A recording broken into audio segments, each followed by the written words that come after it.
Would you like to know how to fight back against ever increasing claim denials? Well, stay tuned because that's exactly what we're going to be talking about today with my guest, PPO expert Mr. Ben Tu, in a right now live broadcast from PPO Exit.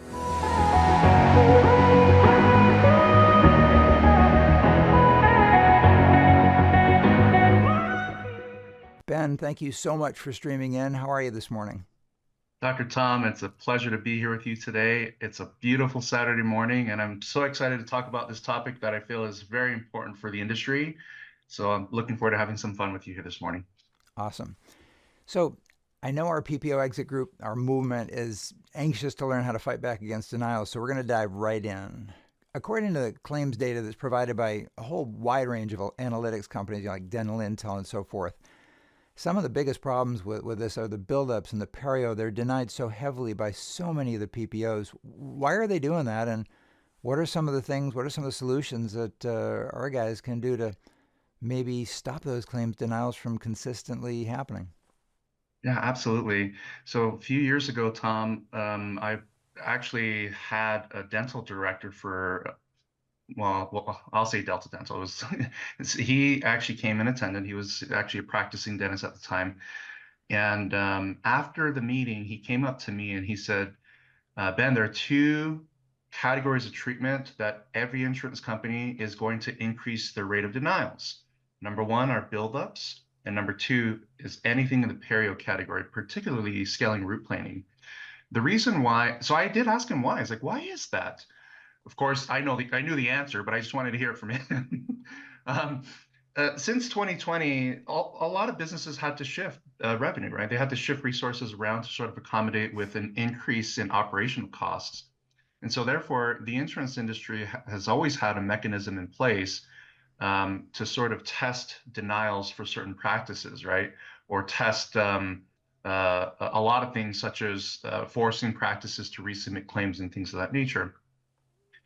So the reason why these denials are on the rise is simply because there are a contingent of practices across the country that don't successfully appeal these claims. And those are the ones that usually get targeted heavily. I have friends, and I'm sure you know as well, Dr. Tom, that dentists that practice, but they also do their own billing.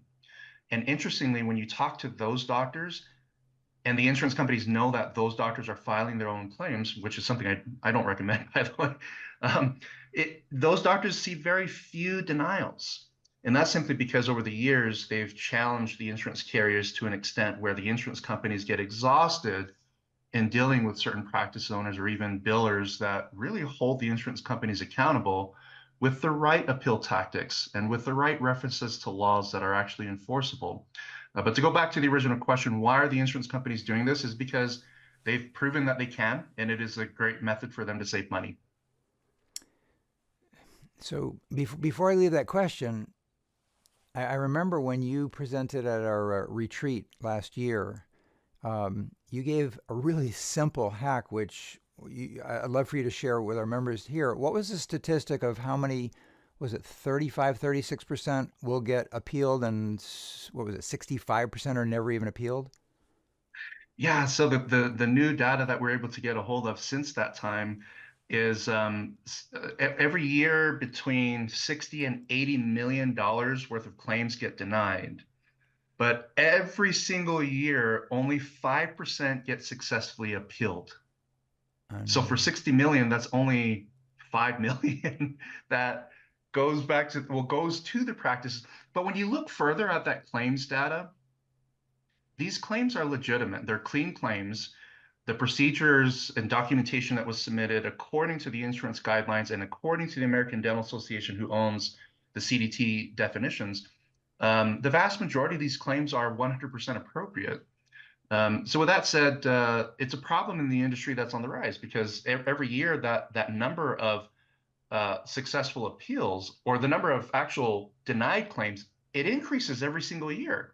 But that 5% sort of maintains steady.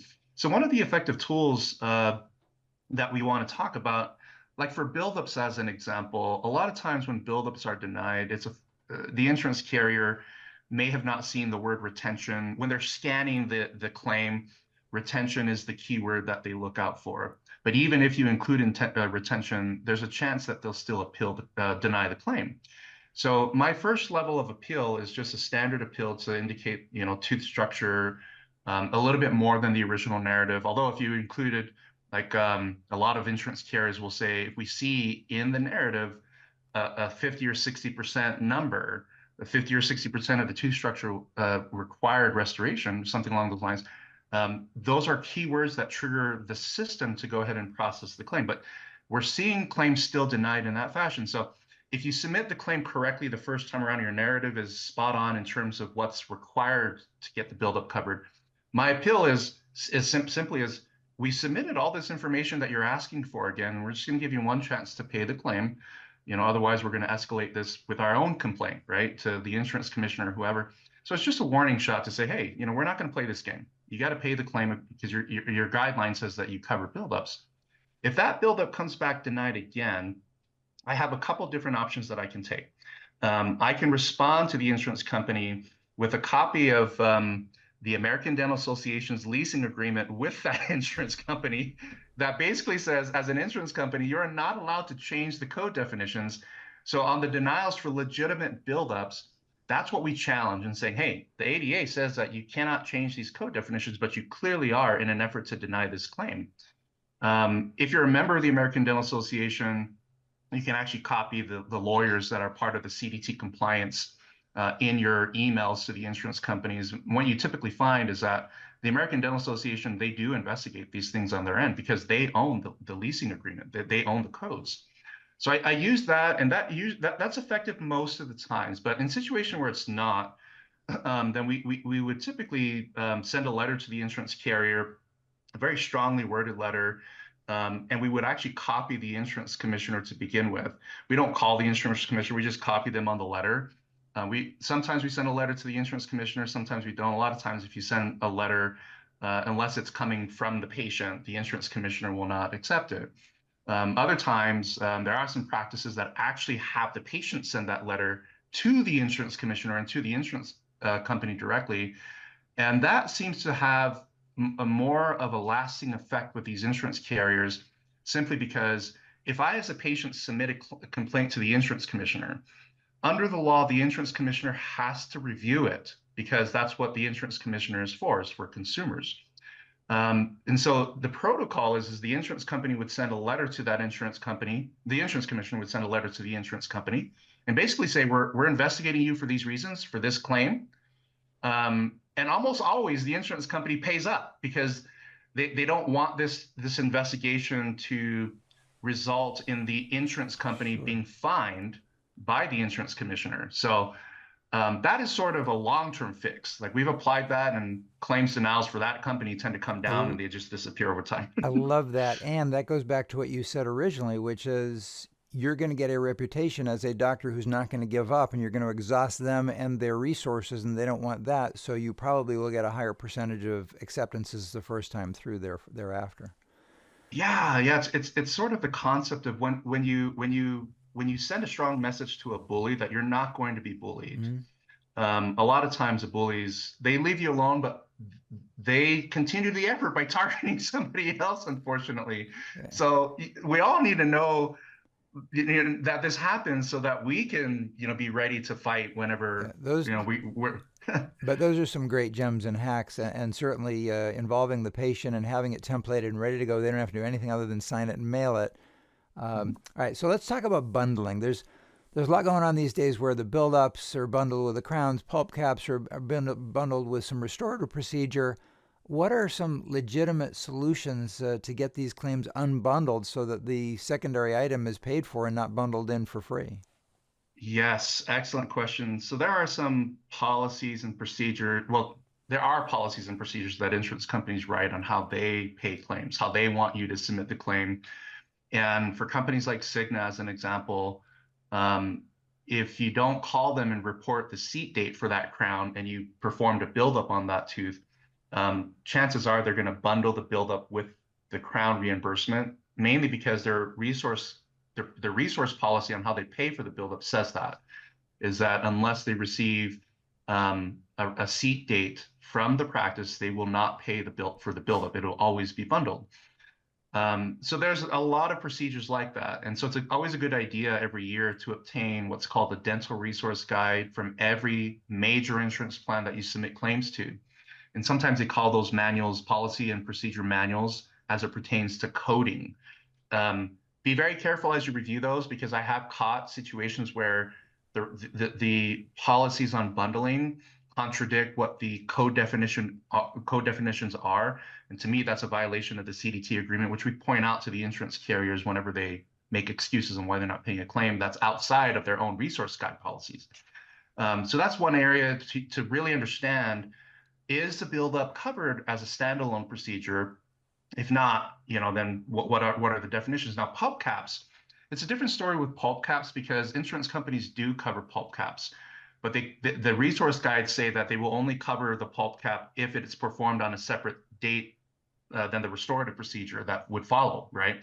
But in most practices, the pulp cap and restorative procedure are done on the same day, right? Because it's just how things are always done. Of course. So the insurance companies are toying with the scientific processes of clinical treatment in an effort to deny claims. And this is exactly one of the examples: is pulp caps, restorative procedures, same day of treatment. You'll never get paid for the pulp cap. Almost every insurance plan has that policy. That is not going to change unless there's legislation to enforce bundling activities that go against the grain of scientific protocol or clinical protocols, right? So here in Utah, we passed a law that insurance carriers are prohibited from doing that. Nationwide, every state association and the American Dental Association are really, really pushing all the special interest groups that are trying to push laws forward to have these unbundling laws passed in every state, just like your state, that loss ratio law that was passed. Those are great examples for the community on legislation that we can apply in other states. So on that front there, Dr. Tom, this whole issue with bundling, especially for things like pulp caps and restorative procedures, those can only be addressed by law. But the good news is that most states already have a bill that's already drafted to push forward through the House and Senate. So my favorite takeaway from what you just said was, if you're doing a build up in a crown, make sure you follow up by letting them know the seating date so that you do end up getting paid for the build up. Yes. Right. Yes. And that's, most insurance carriers are headed in that direction, mainly because the claims data for companies that have employed that strategy have saved millions of dollars by not paying for buildups that would have otherwise been paid if you called and reported the seat date. This is awesome. So that, again, these are things that you can do today to improve your revenue and make your patients happier. Let's take a look at downgrades. So there's a lot of situations where dental offices are told that they can't collect the fee for the procedure that they just performed, and instead they're said they can only collect up to the alternative benefit. So is it true that some plans, they can actually legitimately mandate that you have to accept the downgrade even if you did what was a more expensive and required, a needed procedure? Yeah, that's an excellent question. Now, we've been investigating this for over 10 years, because it's interesting in some states like Ohio. I actually dealt with this yesterday, where a dentist there said that Superior is the only insurance plan that allows you to balance bill a posterior composite whenever it's downgraded to amalgam. And he said that all the other insurance carriers have told him that he cannot. But I restarted the investigation for Ohio, because years ago when we looked at Ohio, when you look at the specific contract that the patient has with the insurance company, it does state in those contracts that if you obtain a procedure that is not covered by your plan, not directly covered by your plan, but is covered under an alternative benefit, as a patient, you are responsible for the fee associated with the treatment that was actually performed.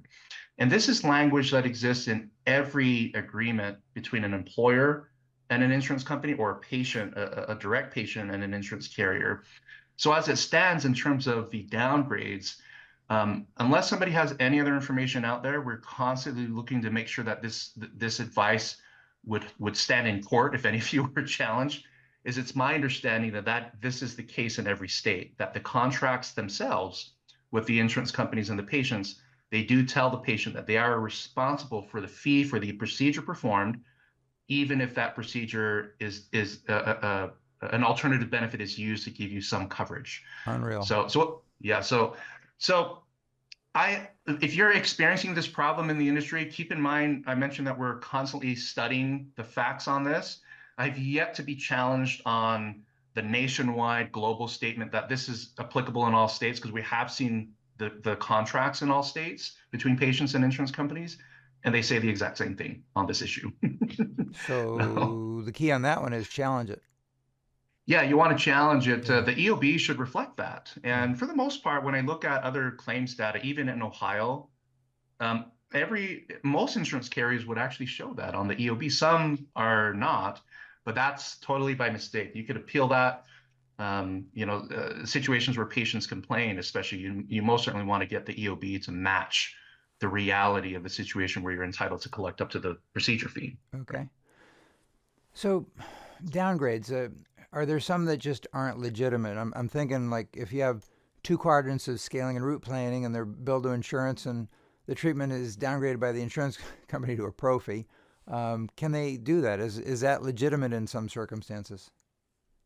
It depends. It depends on the treatment. So this is actually another really good question, because we're seeing this scaling route planning example. We're seeing scaling route planning downgraded to a pro fee, and that has been consistently on the rise for the last 10 years.